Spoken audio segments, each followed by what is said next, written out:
Hello, hello. Happy Thursday. Been working this morning, and so I've got my veterinary hat on as well. So I'm in my scrubs today. So I've been working at the vet clinic this morning. But I wanted to make sure that I got this information to you about inspiration versus motivation, because the topic could not have been perfect timing for me, because I was really thinking on a lot of this stuff about what is the difference and which one's better and why it matters, why it's important to you. Inspiration versus motivation. That's what we're going to dive into a little bit. Let me introduce myself to you. For those of you on to don't know me, haven't met me yet, I'm Lynlee Linke, and I am an author and an inspirational speaker. Note that word, inspirational speaker. And I'm a certified neurocoach. And through my Fun Life Academy program, I show entrepreneurs and high achievers how to have more fun and more joy and more success in their journey of life. And I do this so that you can live an authentic and extraordinary life, so you feel fearless and confident and powerful and completely unstoppable. So let's dive into this concept of inspiration versus motivation. And a lot of people think they're similar or the same, but they're really quite different.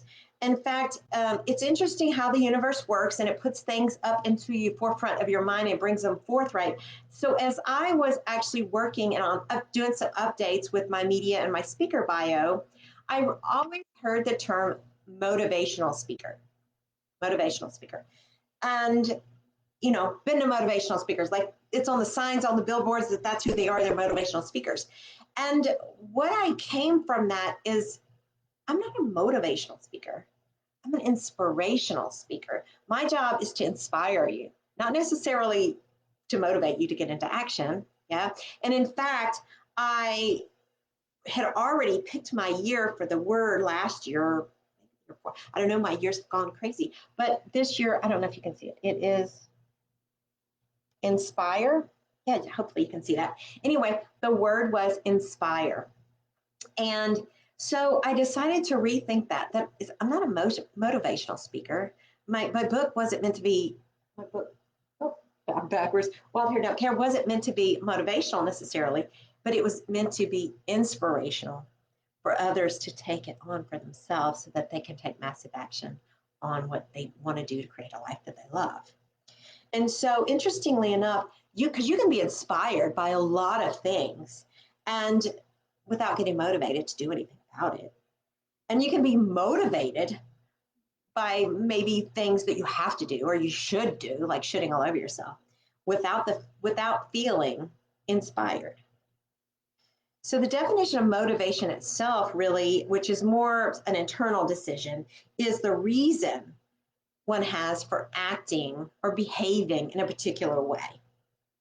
Acting or behaving being the clue there. It's the action and the behavior that you choose to take. So that's not from me, that's from you internally. And then inspiration is the process of being mentally inspired, right? Mentally stimulated to do or to feel something, especially like in the creative realm.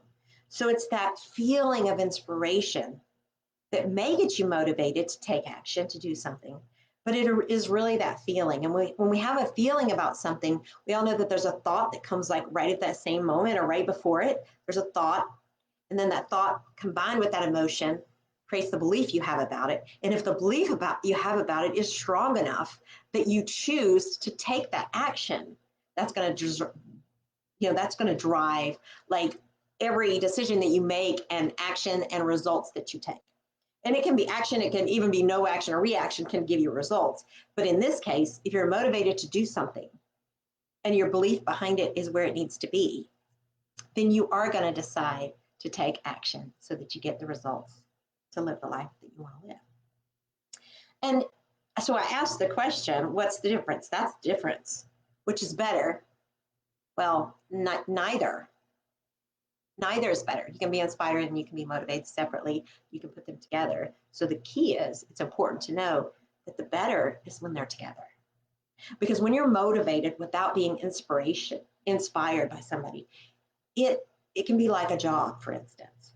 So if your employer tells you, hey, If you don't do this, you're not going to get paid. If you don't show up, if you don't take action, if you don't make those sales, you're not going to get paid. So you may be motivated to go do those things to get a paycheck, but you may not be inspired at all by them. Or you may be inspired by somebody's story, but it doesn't necessarily resonate with you to where you're going to take massive action, or it's not passionate enough for you to want to take action on it. It's just not a priority to your values at the time, right? So it's a beautiful piece, though, when those two go together and they just make a beautiful pair, that you get inspired by something or somebody, like an inspirational speaker, or a video that you're watching, right? That you're learning something, that you're from books, from movies, from watching other people's journey or their successes, knowing that those are things that are going to inspire you. And when you put that in and you can take action because of it, that's really where I think the magic happens. And what's cool really about that is because it's those two together that works. In my arena as an inspirational speaker, my job is to mentally stimulate you, to get you excited about the possibilities that are to come. But I can't control what you do after that. So as a neuro coach, on top of that, it is my job to really help see where it is that you're inspired, where your passions lie, and where you want to get into motivation, to put you into the action that's going to create the life that you want to live. So it really is such a beautiful combination when you can have those two together. And I said you can be inspired by people, you can be inspired by videos, you can be inspired by books, but sometimes those are kind of short-lived, and those might be more instantly gratifying, because you get inspired, you get pumped up, and then that's it. Let's say you watch a movie about a love story that's so sweet and all the things that they do, and it's a passionate movie, and you're like, oh man, I wish I had that. I want that. Is it going to inspire you enough to take action, to go, put on sexy lingerie or have a nice dinner or something, create something for yourself, create something spontaneous and fun and passionate, which is the motivation, which is your part.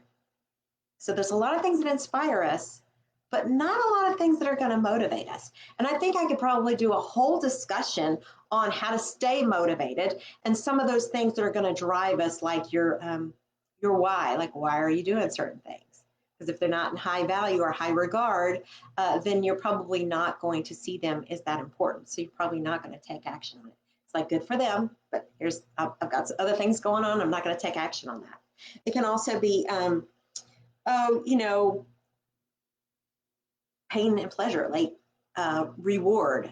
You can be motivated by those things when you're not liking something about yourself, like body image or something like that.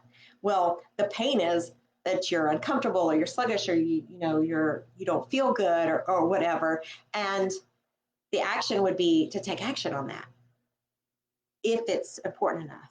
And then when you constantly see weight loss, or just using that as an example, or whatever it is, that is really where your reward is going to be, right? So you have your why that you're figuring out, why it is you want to do certain things that are going to drive you. You have your passions and your pleasures and your pains that's going to drive you in a different way. And then, the commitment that you have to yourself.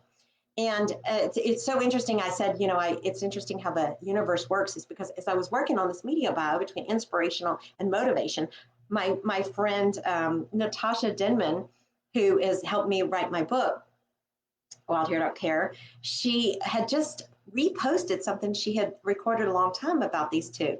And I was totally vibing with it. And I'm like, yes, I think I need to bring that back up. That's an awesome discussion to learn the difference between inspiration and motivation. Because it is honestly, it's the perfect duo when you have those two together. And as a neuro coach, it's so important when you're looking at the instant gratification of watching something inspirational versus the delayed gratification of being motivated.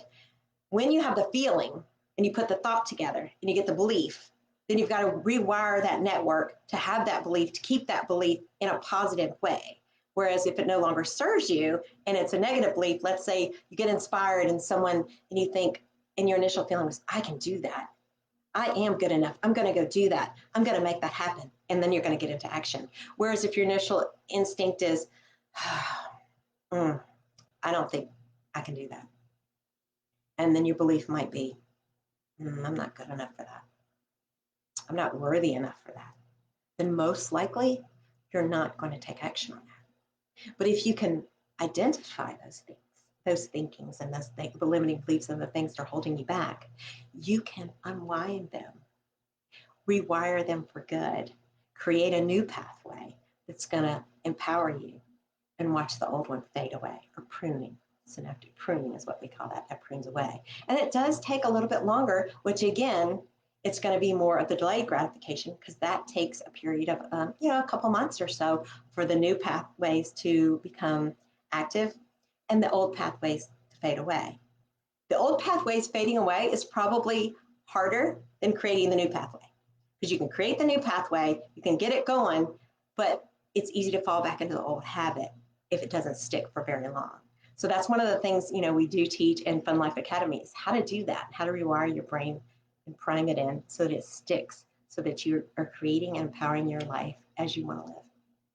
So remember, the two belong together, inspiration and motivation, as the perfect duo. Inspiration without action falls flat, and motivation without feeling inspired will leave you lacking.